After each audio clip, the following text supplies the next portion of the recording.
Hi, I'm Dr. Sriharsha, fertility specialist, Birth Help Fertility Center, Guntur. ఇవాళ నేను మీతో మాట్లాడబోయే important topic and current importance ఉన్న topic ఏంటి అంటే ఫర్టిలిటీ ప్రిజర్వేషన్. ఫర్టిలిటీ ప్రిజర్వేషన్ అంటే ఏంటి, ఇది ఎవరికి చేస్తారు, ఎందుకు చేస్తారు, ఇది డిస్కస్ చేయడానికి ఇవాళ నేను మీ ముందున్నాను. ఫర్టిలిటీ ప్రిజర్వేషన్ లేదా సంతానోత్పత్తి సంరక్షణ అనేది క్యాన్సర్ పేషెంట్స్ కోసం ఇనీషియల్గా డిజైన్ చేసిన ఒక ప్రక్రియ. ఇది not only for the cancer patients but currently it is used for all the patients who are facing the fertility risks. అంటే ఎవరైతే పేషెంట్స్ ఆడవారు కానీ మగవారు కానీ క్యాన్సరే కాకుండా ఇతరత్ర హెల్త్ సమస్యలు ఏవైతే వాళ్ళ ఎగ్స్ని కానీ లేదా స్పర్మ్స్ అంటే మగవారిలో వీర్యకణాలని కానీ తగ్గించే రిస్క్ లేదా ఆ ఆర్గాన్స్ రీప్రొడక్టివ్ ఆర్గాన్స్ అంటే గర్భసంచి లేదా ట్యూబులు ఇలాంటి వాటిని డ్యామేజ్ చేసే రిస్క్ ఉన్న హెల్త్ ప్రాబ్లమ్స్ ఏవైతే ఉన్నాయో అటువంటి వారిలో మనం ముందుగానే వాళ్ళ సంతానోత్పత్తికి సంబంధించి కొన్ని స్ట్రాటజీస్ని ఫాలో అయ్యి వాళ్ళ సంతానం ఫ్యూచర్లో ఇబ్బంది లేకుండా కలగడానికి చేసే మెజర్సే ఈ ఫర్టిలిటీ ప్రిజర్వేషన్ లేదా సంతానోత్పత్తి సంరక్షణ. So if you go into the details, క్యాన్సరే కాకుండా మనం మాట్లాడుకుంటున్నట్టుగా ఆడవారిలో కొన్ని మలిగ్నెన్సీస్ ఉండొచ్చు. అంటే గర్భసంచికి సంబంధించి కానీ లేదా అండాశయాలకి సంబంధించి కానీ. అటువంటి టైమ్స్లో మనం అండాశయాల్ని లేదా గర్భసంచిని కొంతవరకు మనం సర్జరీ ద్వారా కొంత సరి చేయాల్సి వచ్చినప్పుడు ఎగ్స్ కానీ స్పర్మ్స్ని కానీ ఎగ్స్ని కానీ మగవారిలో అయితే స్పర్మ్స్ని కానీ కొంత లాస్ అయ్యే సందర్భాలు ఉంటాయి. సో అటువంటి సిచ్యువేషన్లో ఈ ఫర్టిలిటీ ప్రిజర్వేషన్ అనేది చాలా ఉపయోగపడుతుంది. అలాగే కొన్ని బ్లడ్కి సంబంధించిన హెమటలాజికల్ కండిషన్స్ లేదా జన్యుపరంగా జెనెటికల్లీ ప్రిడిస్పోజ్డ్ ఉమెన్ ఉంటారు, ఎస్పెషల్లీ టర్నర్స్ సిండ్రోమ్ ఇలాంటి జెనెటిక్ ప్రాబ్లమ్స్ ఉన్నప్పుడు వాళ్ళకి ముందుగానే egg reserve are ovarian reserve అనేది తగ్గే అవకాశాలు చాలా ఉంటాయి. సో ఫ్యూచర్లో ఎగ్స్ తగ్గిపోయినప్పుడు వాళ్ళు ప్రెగ్నెంట్ అవ్వాలి అనుకున్నప్పుడు ఆపర్చునిటీస్ తక్కువ ఉంటాయి. కాబట్టి ముందుగానే చేసే స్ట్రాటజీస్ని ఈ ఫర్టిలిటీ ప్రిజర్వేషన్ అని అంటారు ఇటువంటి లేడీస్లో. ఈ కొన్ని ఇండికేషన్స్ మాత్రమే కాకుండా ఫ్యామిలీలో కొంతమందికి బ్రాకా మ్యుటేషన్స్ లాంటివి ఉన్నప్పుడు వాళ్ళ ఫ్యామిలీలో కొన్ని పర్టికులర్లీ గర్భసంచికి సంబంధించి ఓవరీస్కి సంబంధించి క్యాన్సర్స్ లాంటివి రన్ అవుతున్నప్పుడు ముందుగానే అండాశయాలు లాంటివి ప్రొఫైలాక్టిక్గా తీయాల్సి వస్తుంది అని తెలిసినప్పుడు ముందుగానే మనం అటువంటి పేషెంట్స్లో అండాశయాలని కూడా మనం ప్రిజర్వ్ చేసుకోవచ్చు. అండ్ మోర్ ఓవర్ ఇప్పుడు కరెంట్లీ జరుగుతుంది ఏంటి అంటే ట్రాన్స్జెండర్ మెన్ అంటే వాళ్ళ జెండర్ ఆర్ సెక్షువాలిటీని మార్చుకునేటప్పుడు ఎస్పెషల్లీ టెస్టోస్టిరాన్ లాంటివి ఇంజెక్షన్స్ తీసుకునేటప్పుడు వాళ్ళ ఓవరీస్ ఏదైతే ఉన్నాయో అవి దాచుకోవడం అనేది కూడా ఒక ఆప్షన్ మనం వాళ్ళకి ఇవ్వవచ్చు. And most important and very current indication ఏంటి అంటే social freezing. So last few decades in our scenario this has been rising in a dramatic proportion. So ఇది ఎంత ఎక్కువ మంది కపుల్స్ దీనివల్ల ప్రెగ్నెన్సీ పొందుతున్నారు అంటే you can find many number of examples. The one which we are showing now also is a very good example for the social freezing. ఇదేంటి అంటే ఆడవారు వాళ్ళ career reasons, financial reasons or social reasons వల్ల ఒకవేళ మ్యారేజ్ని delay చేసుకున్నా లేదా marriage అయ్యి కూడా లేట్గా ప్రెగ్నెన్సీ ప్లాన్ చేసుకుంటున్నారు అన్నప్పుడు ఫ్యూచర్లో వాళ్ళ ఏజ్ ఎక్కువైనప్పుడు ఏదైతే మనం ఎగ్స్లో కానీ స్పర్మ్స్లో కానీ మనం చేంజెస్ గమనిస్తామో అది అవాయిడ్ చేయడానికి ముందుగానే మనం ఎగ్స్ని స్పర్మ్స్ని ఫ్రీజ్ చేసుకొని ఆర్ ఎంబ్రియోస్ దాని ద్వారా తయారైన ఎంబ్రియోస్ని కూడా ఫ్రీజ్ చేసుకొని అటువంటి ఎంబ్రియోస్ని తర్వాత ఫ్యూచర్లో మనం ఎప్పుడైతే ప్లాన్ చేస్తాం ప్రెగ్నెన్సీ అటువంటి టైంలోనే మనం గర్భసంచిలో ఎంబ్రియోస్ పెట్టుకోవడం ద్వారా ప్రెగ్నెంట్ అయ్యే అవకాశాలు చాలా ఉన్నాయి. అండ్ ఇట్లా చేసినప్పుడు success rates are on par with the normal people. So ఈ సోషల్ ఫ్రీజింగ్ ద్వారా ప్రెగ్నెన్సీస్ అనేది పొందడం అనేది చాలా చాలా కామన్ అయిపోయింది. దీని విషయంలో కొన్ని మనకి డౌట్స్ ఉంటాయి. అంటే ఇలా ఎన్ని సంవత్సరాలు మనం ఎగ్స్ని కానీ స్పర్మ్స్ని కానీ ఎంబ్రియోస్ని కానీ మనం ఇలాగే దాచిపెట్టుకోవచ్చు ఫ్యూచర్ యూస్ కోసం అని అంటే లిటరేచర్లో మనకి ఎగ్జాక్ట్లీ ప్రీడిటర్మిన్డ్ నెంబర్ ఉండదు ఇన్ని ఇయర్స్ మనం ఉంచగలమని. బట్ సక్సెస్ఫుల్ ప్రెగ్నెన్సీస్ మన రీసెంట్గా కనుక అయితే లాస్ట్ ఫ్యూ మంత్స్ బ్యాక్ మనం చూస్తే we have found very live birth of a patient who has frozen her embryo 27 years back. Freeze చేసిన ఎంబ్రియో నుండి కూడా లైవ్ బర్త్ అనేది మనం చూసాము. So it was a very successful scenario. So having known that ఈ fertility preservation అంటే సంతానోత్పత్తి సంరక్షణ అనేది ఇలాంటి కండిషన్స్లో ఉపయోగపడుతుంది కాబట్టి సో అసలు దాని నీడ్ ఎందుకు వస్తుంది మనకి అంటే వీ ఆల్ నో మనందరికీ ఎగ్స్ అనేవి పుట్టినప్పుడు ఎన్ని ఉన్నాయో అవి పెరిగి పెద్ద అవుతూ ఉండే కొద్దీ మన ఎగ్ నెంబర్ అనేది డ్రాస్టిక్గా తగ్గుతూనే వెళ్తుంది, especially in females. And more over మనకి మెచ్యూర్ ఏజ్ అంటే ప్యూబర్టీ ఏజ్ వచ్చే వరకు ఆ ఎగ్స్ అనేది ఇమెచ్యూర్ ఫామ్లోనే ఉండడం జరుగుతుంది. సో వన్స్ ప్యూబర్టీ అటైన్ అయిన తర్వాత ఆ నంబర్ ఆఫ్ ఎగ్స్ అనేది తగ్గుతూ వెళ్ళడం వల్ల మెనోపాజ్ ఆర్ అబౌవ్ 30 వచ్చిన తర్వాత ఎగ్ నెంబర్ అనేది చాలా వరకు తగ్గిపోతుంది అండ్ ఆ రేట్ కూడా ఫాస్ట్గా డిక్లైన్ అవుతుంది. సో అందుకే 30 ఏజ్ దాటిన తర్వాత because the ratio of the decline of the follicles is very very rapid, మనము 30s తర్వాత ప్రెగ్నెన్సీ ఆర్ ఫర్టిలిటీ ఛాన్సెస్ కూడా తగ్గడం అనేది గమనిస్తుంటాం. So the ideal age of getting pregnancy is usually less than 30 years. So age వల్ల మనకి ovarian reserve తగ్గుతుంది కాబట్టి we have to be planning our pregnancy before 30s. So similarly మనం ఇప్పుడు కనుక మోస్ట్ ఇంపార్టెంట్ టాపిక్ మనం ఇవాళ మాట్లాడుతుంది ఏంటంటే క్యాన్సర్ లాంటి కొన్ని health conditions wear ever we find that దీనివల్ల ఎగ్ రిజర్వ్ అనేది తగ్గొచ్చు. ఫర్ ఎగ్జాంపుల్ క్యాన్సరే తీసుకుంటే కనుక మనం cancer it self is a very ఏంటంటే మనకి harmful thing for the fertility.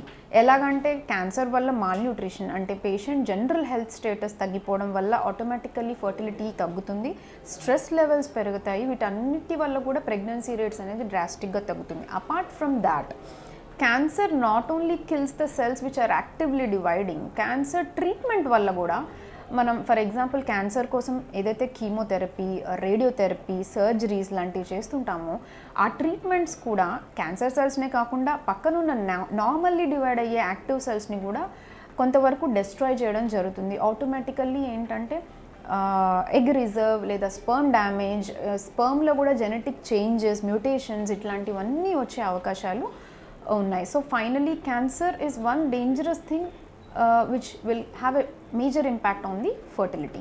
So ఈ రెండు ఇష్యూస్ మనం మోస్ట్ ఇంపార్టెంట్గా మనం మైండ్లో ఉంచుకోవాలి. ఏంటి అంటే ఏజ్ అండ్ ఎటువంటి హెల్త్ ప్రాబ్లం ఉంది ప్లస్ ఎటువంటి ట్రీట్మెంట్ మనం ఇస్తున్నాం, మనం ఎంత డోస్లో మెడిసిన్ ఇస్తున్నాము, మనం ఎలాంటి డ్రగ్స్ ఇస్తున్నాము అనే దాన్ని బట్టి మన డ్యామేజ్ ఆఫ్ ది ఎగ్ కానీ స్పర్మ్ కానీ ఇట్లాంటివి జరుగుతుంది. అట్లనే కొన్ని surgeries as we have discussed, drastic surgeries for example borderline ట్యూమర్కి కూడా మనం మొత్తం ఓవరీ తీసేసామంటే ఇంకా మన ఓవేరియన్ రిజర్వ్ లేదా ఎగ్స్ అనేవి మన బాడీలో ఉండవు. So before doing all these things అంటే సర్జరీ కానీ ట్రీట్మెంట్ కానీ ఏదైనా ప్లాన్ చేసినప్పుడు we have to actually think about 2 things. ఒకటి డిసీజ్ క్యూర్ చేయడమే కాదు, ఫర్టిలిటీ ప్రిజర్వేషన్ ముందుగానే చేసి అండ్ ట్రీట్మెంట్ వల్ల వచ్చే డ్యామేజ్ని కూడా మనం మినిమైజ్ చేయడం గురించి మనం ఆలోచించాలి. సో ఫర్టిలిటీ ప్రిజర్వేషన్ అనే ప్రాసెస్ అనేది మల్టీ డిసిప్లినరీ అప్రోచ్తో కూడుకుంది.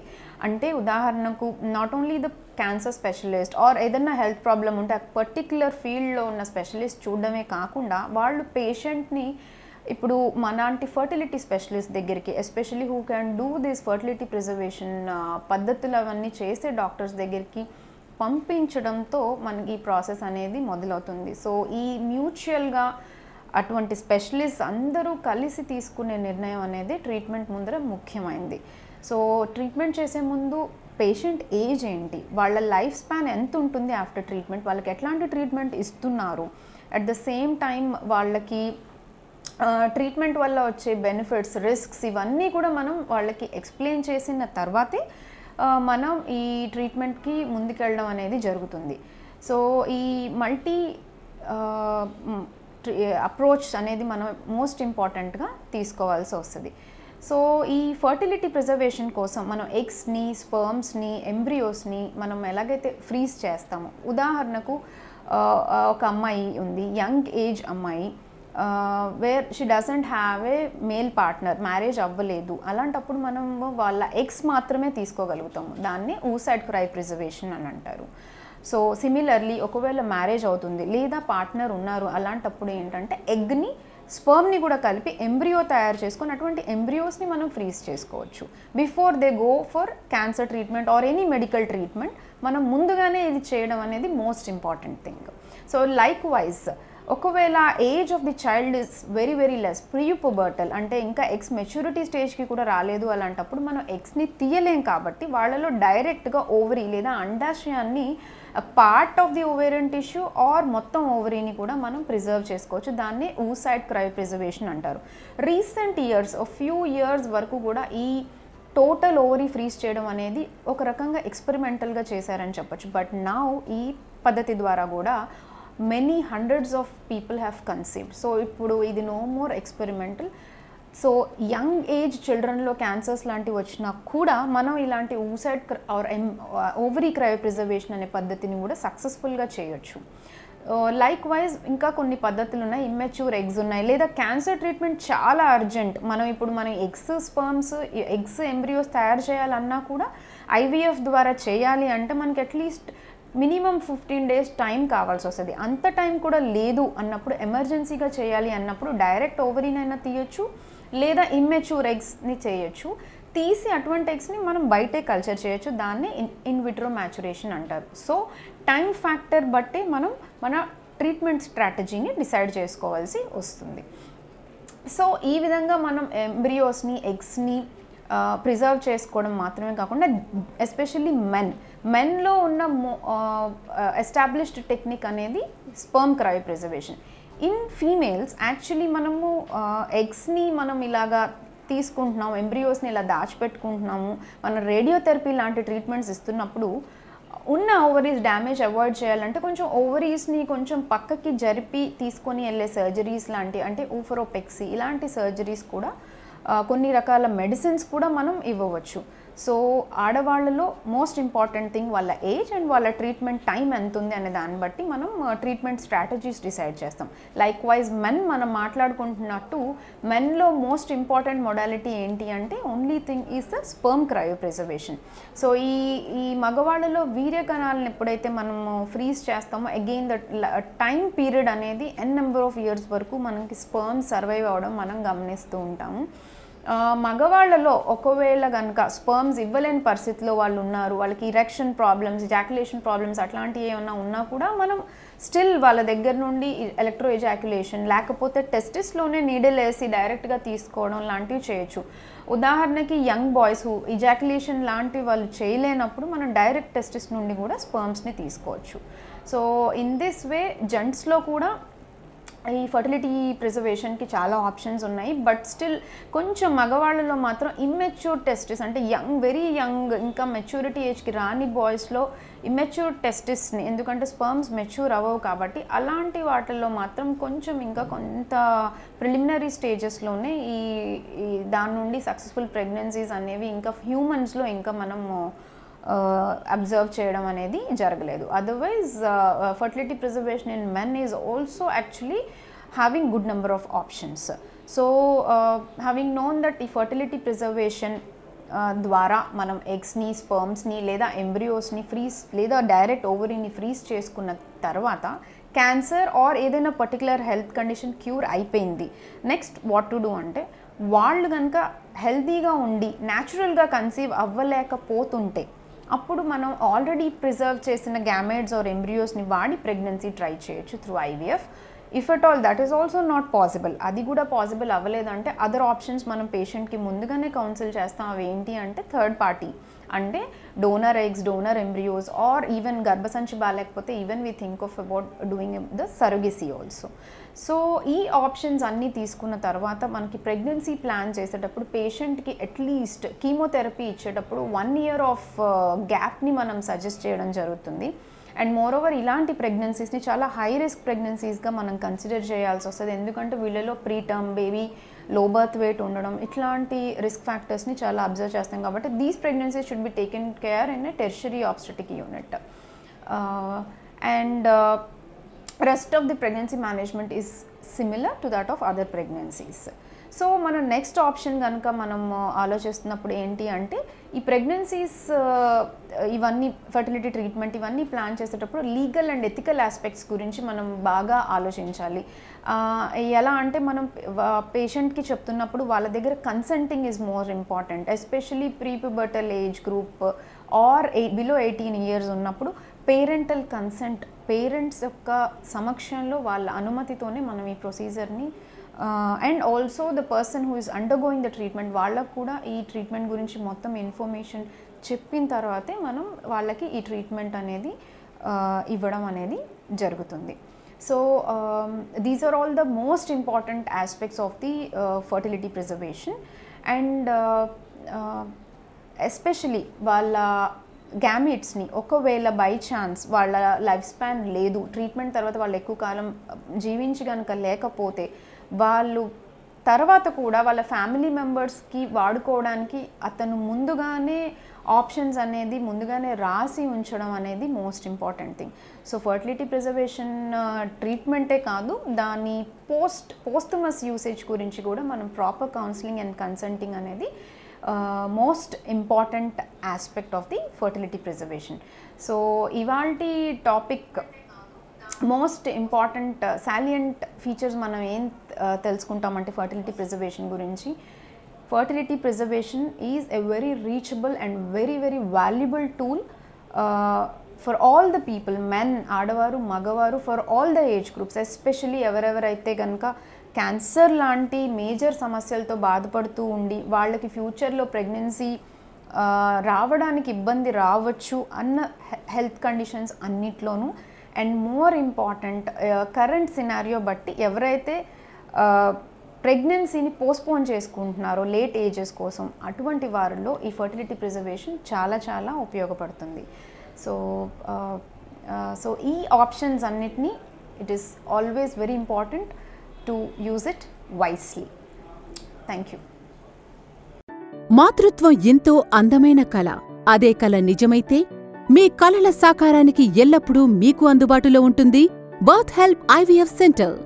హార్మోన్లలో సమతుల్యత లోపాలు, పీసీఓడీ, థైరాయిడ్, ఊబకాయం లేదా ఒబెసిటీ సమస్యల వల్ల సంతానలేమితో బాధపడే మహిళలకు అండం విడుదలకు మందుల ద్వారా లేదా ఐయుఐ, ఐవీఎఫ్, ఇక్సీ పద్ధతుల ద్వారా చికిత్స అందించవచ్చు.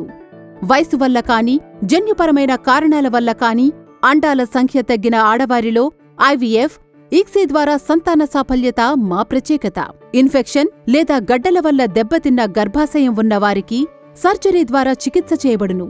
మగవారిలో వీర్యకణాలు తగ్గిన వారికి మందుల ద్వారా లేదా టేసా, మేసా వంటి సర్జికల్ ద్వారా సెపరేట్ చేసిన కణాలతో ఐవీఎఫ్, ఇక్సీ పద్ధతి ద్వారా సంతానం కలిగించవచ్చు. వంశపారంపర్యంగా వచ్చే జన్యుపరమైన లోపాలు, మేనరికపు వివాహాలు లేదా తరచుగా గర్భం నిలవని వారికి అత్యాధునిక పద్ధతులైన PGT, preimplantation genetic testing ద్వారా గుంటూరులో మొట్టమొదటిసారిగా చికిత్స అందిస్తుంది మన బర్త్ హెల్ప్ ఐవీఎఫ్ సెంటర్. మరిన్ని వివరాలకు సంప్రదించండి. Birth help IVF centre 4/5 Arundelpet, Guntur. Phone 0863 226 559 93 912 18214.